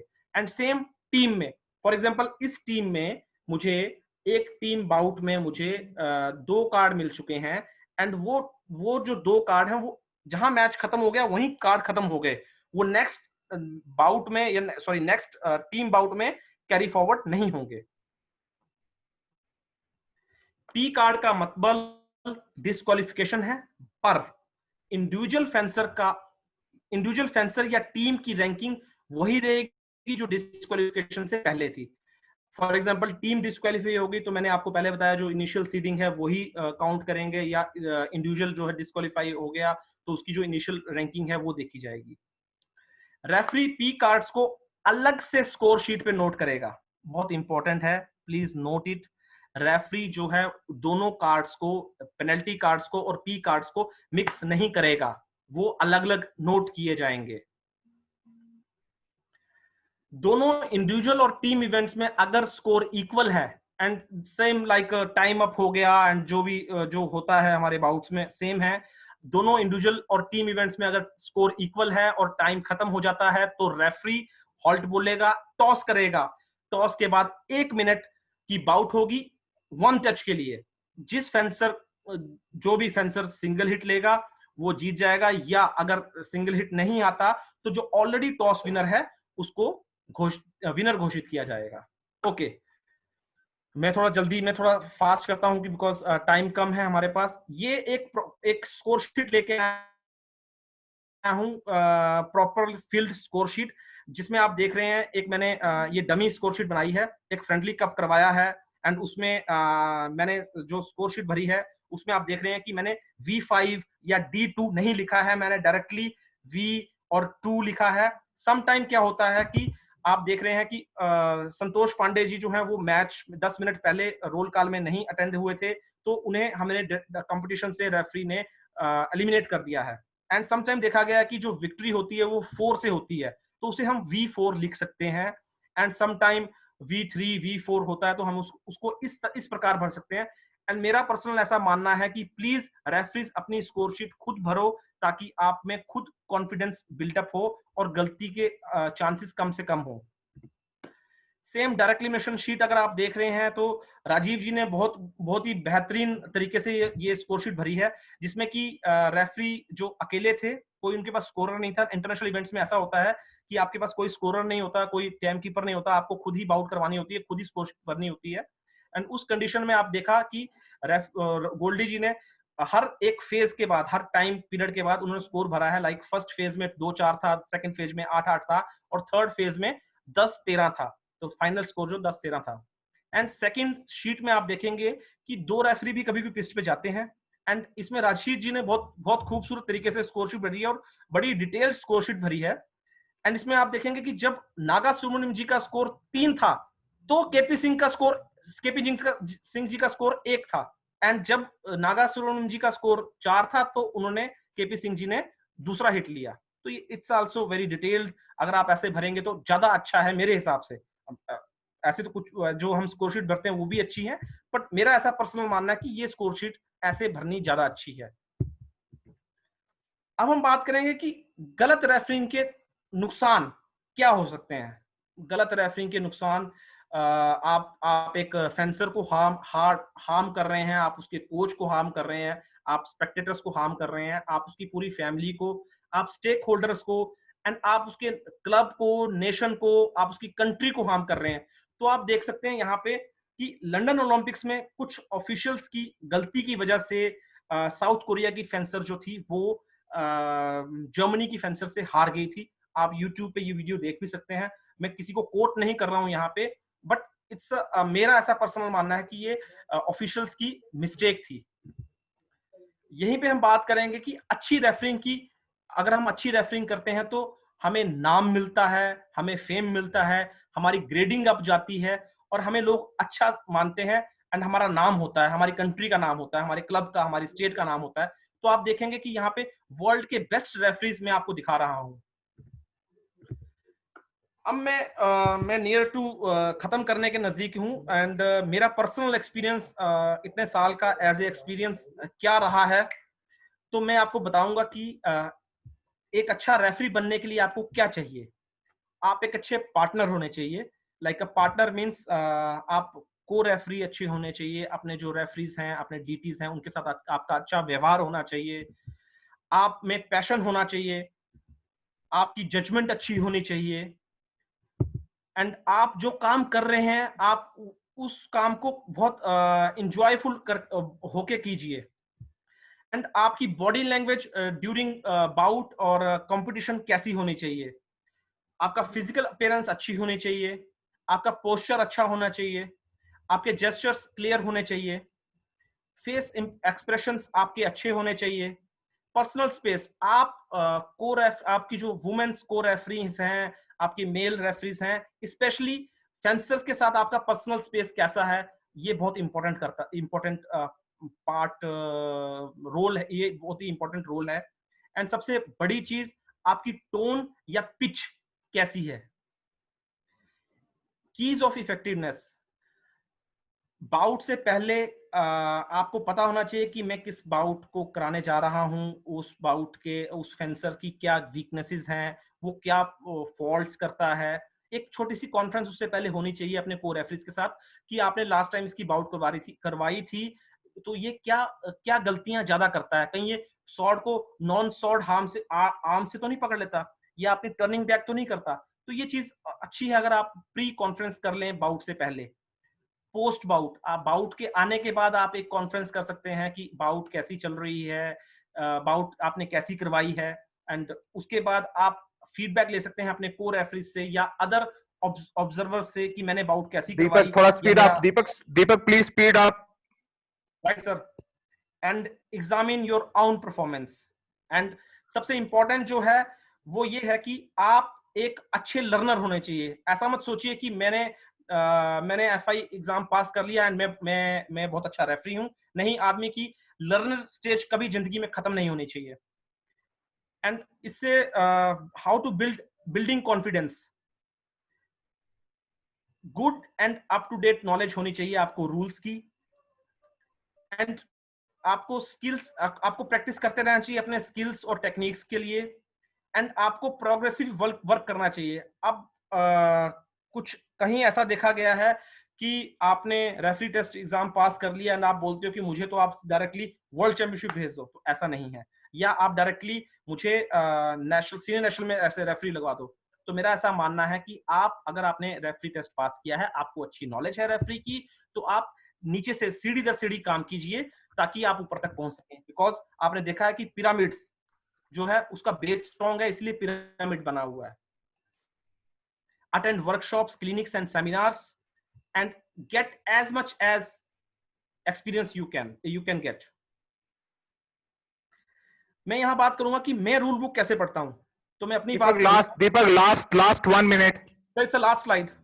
ओके, जो रूल बुक है वो आप स्पीडली एक बार पढ़ लीजिए, उसके बाद आप उसको कैटेगराइज कर लीजिए, ऑर्गेनाइजेशन रूल अलग कर लीजिए, टेक्निकल रूल अलग कर लीजिए, एंड मटेरियल रूल अलग कर लीजिए। हर चैप्टर को इपे, फॉइल, सैबर की टेक्निक्स को अलग कर लीजिए, एंड रिव्यू ईच डे। आप हर दिन सोचिए जो मैंने पढ़ा है उसको कैसे इंप्लीमेंट किया जाए, एंड स्टडी बिफोर कंपटीशन। जब आप ट्रेवल में हैं, जब आप कहीं ट्रेन से जा रहे हैं, आप बस से जा रहे हैं, तो आप अपनी रूल बुक अपने साथ रखिए। मैं अपने लिए बता रहा हूं कि जब मैं किसी इंटरनेशनल कंपटीशन में जाता हूं तो मेरी जो रूल बुक है वो मेरे हैंडबैग में रहती है, एंड मैं उसको फ्लाइट में या जहां भी मुझे टाइम मिलता है मैं उसको पढ़ता हूं। And talk with rule experts, अपने सीनियर रेफरी से बात कीजिए, अपने सीनियर कुलीग से बात कीजिए, and that's it. Thank you for your attention. Stay home, stay safe. thank you Deepak, thank you Deepak, it was very brief and precise। we will come to question answer session after 10 minutes। I just want to tell you, हमारे पास we have got two eminent person, one from the India and one from the international with us। पहले मैं उनके आऊं तो दो चीजें मैं आपको ऐड करना चाहता हूं जो रेफरी के बारे में दीपक ने बताई हैं। Two things I want to add.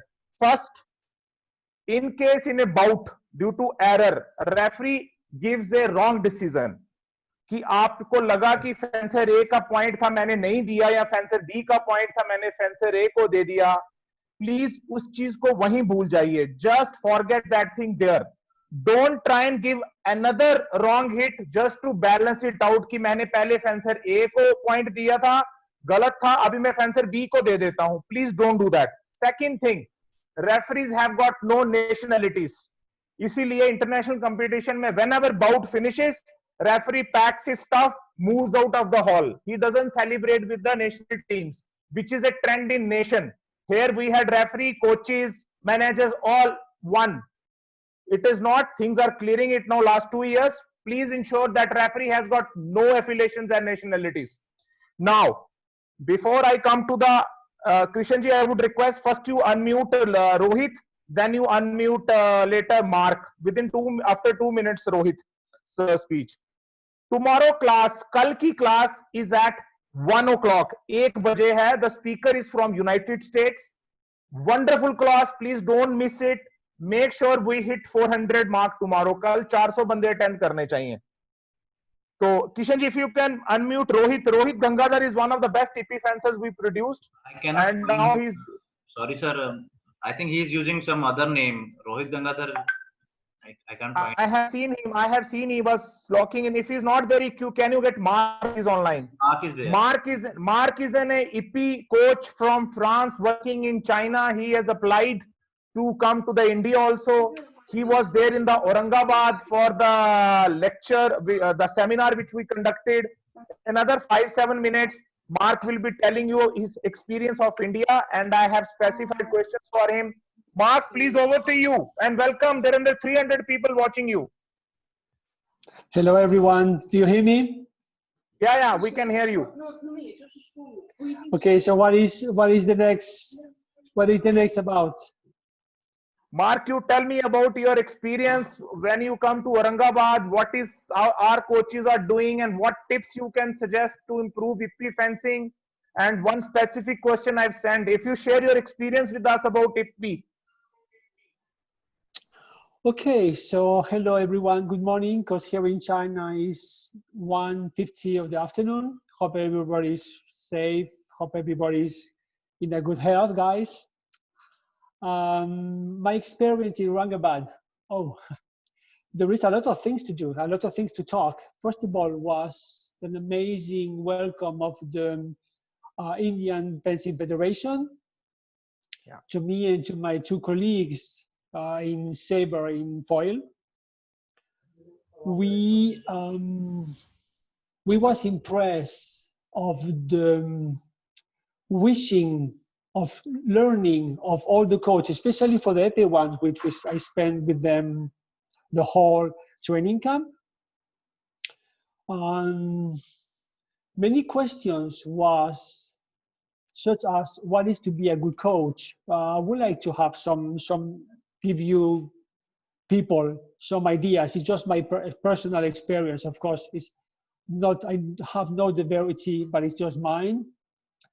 What is to be a good coach? First of all, well, to be a good coach is to be able to planning a workout efficiently for every fencer. What is very important to understand is sometimes coach wants victory not for the fencer but from themselves. It's important to understand all the fencers won't be a champion one day. For me to be a good coach is the one who is taking time to see, to understand, to analyze the weakness part and the strong part of each individual game of his fencers, and then to try to getting better the weakness and the stronger part to create a personal and an individual fencing style to each fencer. Is the one who is asking daily what he can improve as a coach. This is, I think, hello? Oh, hello? Yes, audible. Do you hear me? Yes, go ahead. Okay, got it. To be a good coach is the one who is willing to every day thinking about his task and understand that every day task can be improved, every goal can be getting better. To be a good coach is also the one who understands the mistakes he did and who's trying to find every time the best solution and the best compromise. It's not only to be a coach alone, it's to be a coach is we have fencers, we have a group, we have a team behind us which we need to deal, we need to training, and it's a perfect harmony between the coach relations, the fencers, and the team. It's one block, everybody must to reach the same goal. Great. Mark, there is a very specific question asked. He said, when you were the coach at top level, do you involve senior players, support staff, and fencers into a planning before the big match? Is it you do it? Is it should be done or not? What is your opinion about that? About the bouting. Before suppose your fencer has got a world championship final match tomorrow. One day before the match, how you plan? You discuss with fencer, you discuss with support staff, other fencing players of the team. How you plan your strategy and tactics? Oh yeah, very interesting question. One day before, what I like to do is when we arrive to the competition place, we checking the equipment, we checking everything, hotel. The last training is a very soft training. I mean, they are doing some bouts. They are working very specific actions. But the more important of the task, one day is previously the competition, is the communication, is to talk, is to understand that some fencers have a lot of pressure because selection, because point, is able to hear to them, have a talk, everybody together. We are one team, and those kind of bouts, they need to improve have good feelings, good sensations about some actions. Okay. All the work done before is not in one day previously to the competition. Mark, my question is more specific. Do you involve other senior fence team in planning, or coach and the fencer who's playing, they only plan and execute? You take suggestions from other team members also? I don't understand. I can't understand your Mark, question. like Sorry. you have got a, for example, a team of four in AP, four in AP, four players, four fencers are playing in AP. One Uh-huh. fencer has reached the finals. Before final match, suppose final is tomorrow or you are playing tomorrow, you take other fencers also into confidence and discuss that how this fencer should play. Involvement of other team members in planning the tactics, strategy, or that. That's what I'm asking. Okay, just the day, if I understand right, is just the day before the competition, right? No, no. My question is specific. Like you have got a Sorry. physiotherapist, you have got a doctor, you have got another senior players in one contingent, like a team of France. How are Hello? they involved in the strategy planning? Strategy Hello? planning. How? Hello, hello, Hello? Mark. Mark, I think you are off. We will come back to you and try and give you session. There is some internet problem. Hello? Krishan, hello, Krishan. Can you get Rohit online, please? Hello? You are not audible. We will get you line later. Rohit, Yes, yes, sir. Wait. Hello? please mute Mark, and I'll do that. Okay. Hello? Hello? Okay. Rohit, you are there? Yeah, I'm here. Good morning to all. Come on, Rohit. Two Good minutes. morning to all. 2 minutes. Yeah. 2 minutes. Share your opinion as a player. What you didn't have, current people have, and how fencing is going, and how this course is going. Over to you. 2 minutes. After that, we come to the question answer sessions with all the experts. Please. Yeah, thank you very much, Vikram. Thank you very much. Good morning to all. And in my opinion, it's fencers' privilege nowadays. The budding fencers who are getting a lot of exposures nowadays, and they are blessed.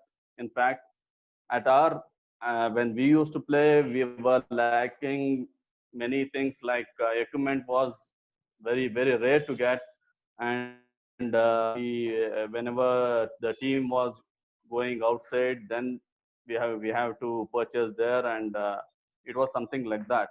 So nowadays there are many shops available, and Fencing Association of India is doing extremely very good job by providing equipments, as far as I know. And I think there are a lot of competitions, and coaches have come up, and they have been training their kids throughout the country. And whereas at our time, there was very few numbers of coaches available, and now India has grown very well, in fact.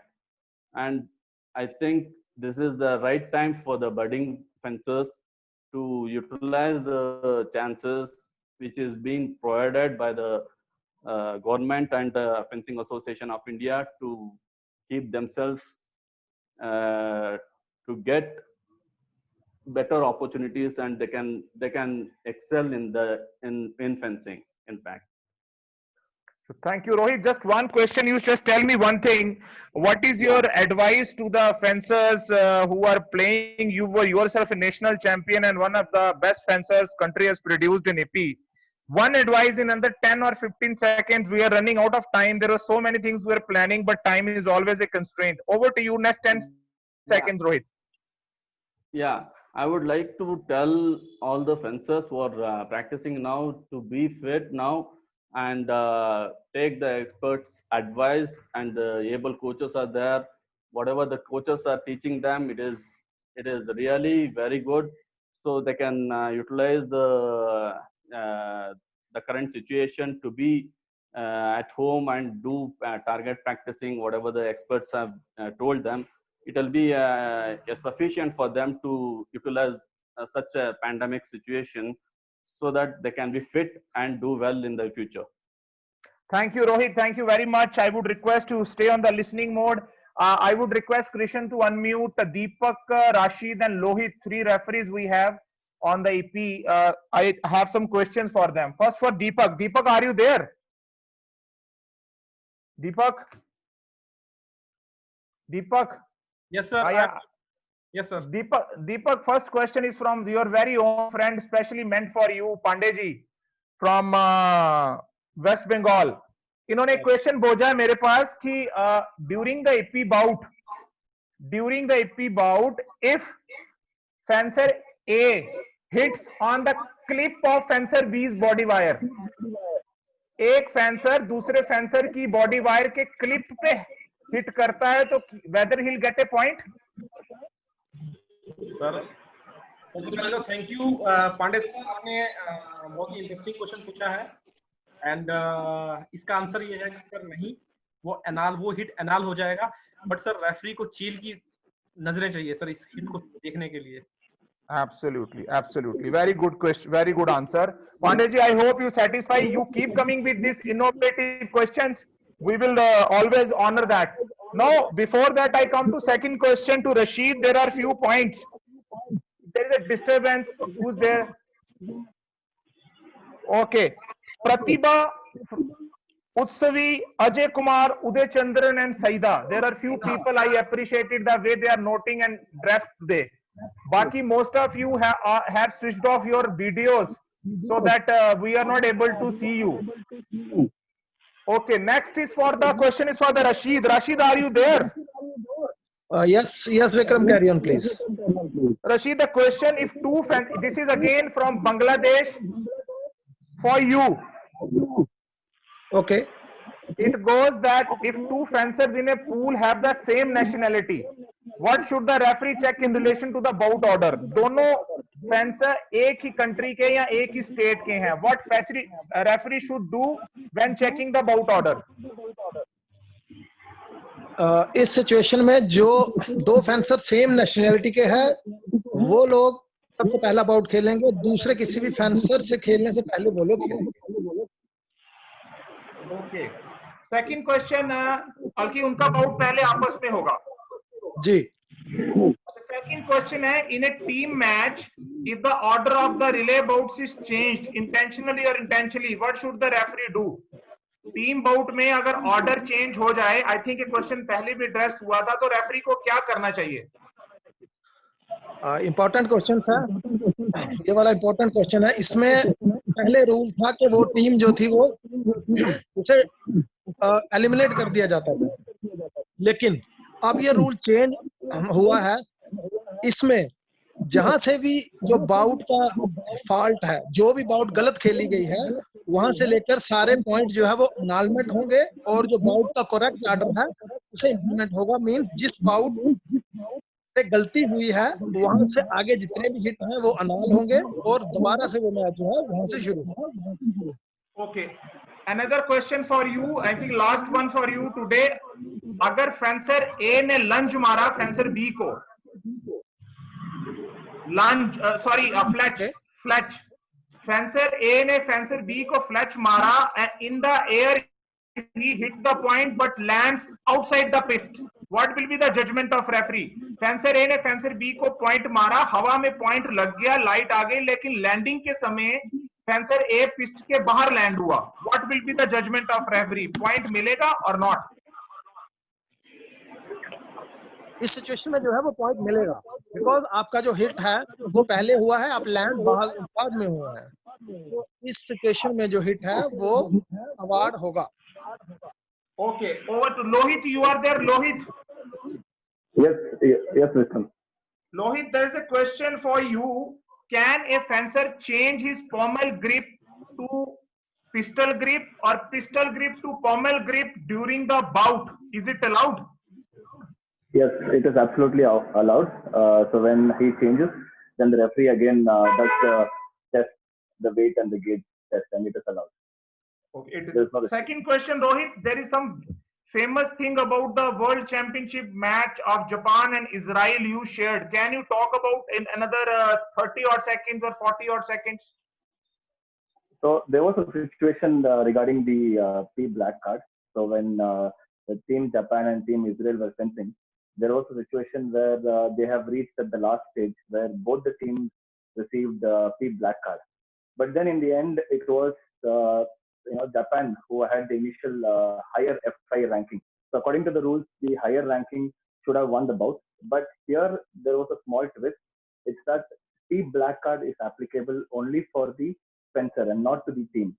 So Israeli team had a fourth player who can be changed, but whereas Japan player had already changed that fourth player due to tactical reasons. So unfortunately, they did not have any fourth player to change that player. That's how Israel team won in the end. So it was very controversial, and I believe this was the best example that one can learn that the black card is given to an individual in a team, not to the team. Only the yellow card and the red card is awarded to the team. Thank you, Lohit. Such a wonderful last question for the Deepak. Deepak, you are there? I'll unmute you. Deepak. Okay. Deepak? Yes, sir.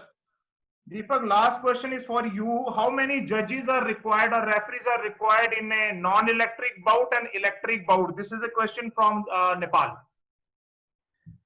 Because many countries there are non-electric weapons people are playing because fencing is still developing. Sir, as per rule, non-electric bouts में referring तो non-electric bouts में है ही नहीं. But अगर जैसे कि आप बात कर रहे हैं कुछ कंट्रीज हैं जिनके पास रेफरीज नहीं, जिनके पास इलेक्ट्रिक वेपन्स नहीं है, तो मेरा ऐसा मानना है कि एक मेन रेफरी एंड 2 साइड जज होने चाहिए. एंड इलेक्ट्रिक बाउट्स में जब हम टेबल ऑफ 16 खेलते हैं या टेबल ऑफ 8 सेमीफाइनल्स इस टाइम पे हमें वहां पे एक रेफरी, एक मेन रेफरी एंड 2 साइड जज हमारे पास होते हैं. Thank you, Deepak. Thank you very much for this wonderful lesson. I think बहुत सिंपल, सीधा और प्रैक्टिकली अंडरस्टैंड करने वाला लेक्चर था. नो अगेन, अगर हम अपना अभी आज का सेशन क्लोज करते हैं तो मैं 2-3 चीजें आपसे एक बार फिर बोलना चाहता हूं. Please, fencing Association of India का जो फेसबुक पे पेज है जिसमें सैफ चैंपियनशिप टीम की फोटो है, आप उसको लाइक कीजिए और शेयर कीजिए.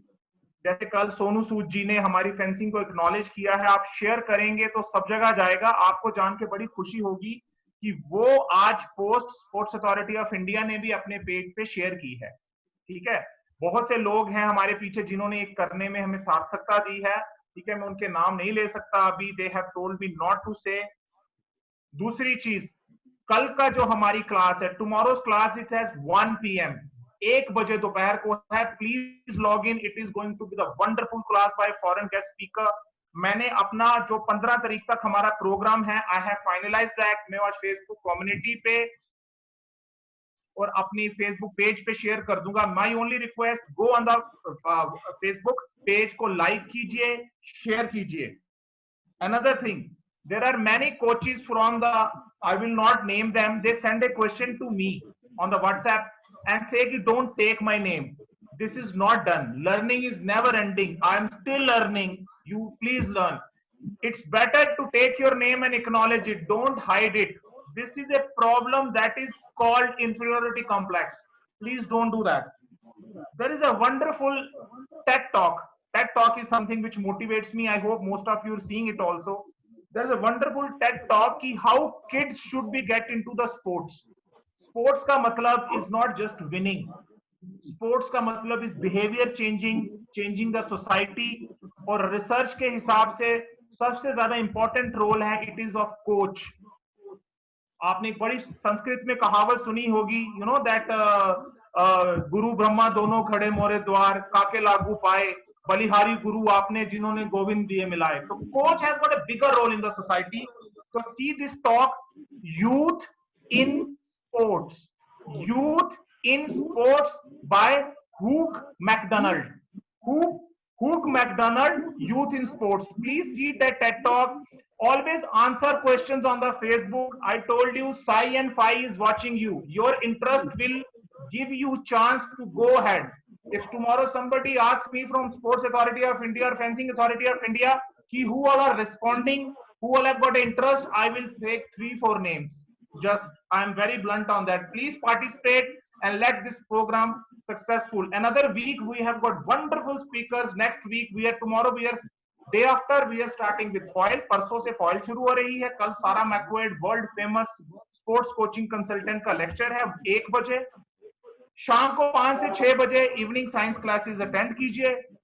And most important, stay safe, adhere all the directions of government on the COVID, and ask questions, participate. I got a person from Nepal today, tomorrow it may be you. We are just thinking fencing 24 hours. I once again thank all of you, especially Mark, Rohit and Paranveer. We are trying to get some more people tomorrow so that you can see you are not the one who started fencing. They are role models who performed and they're still contributing. There are so many questions. Ask the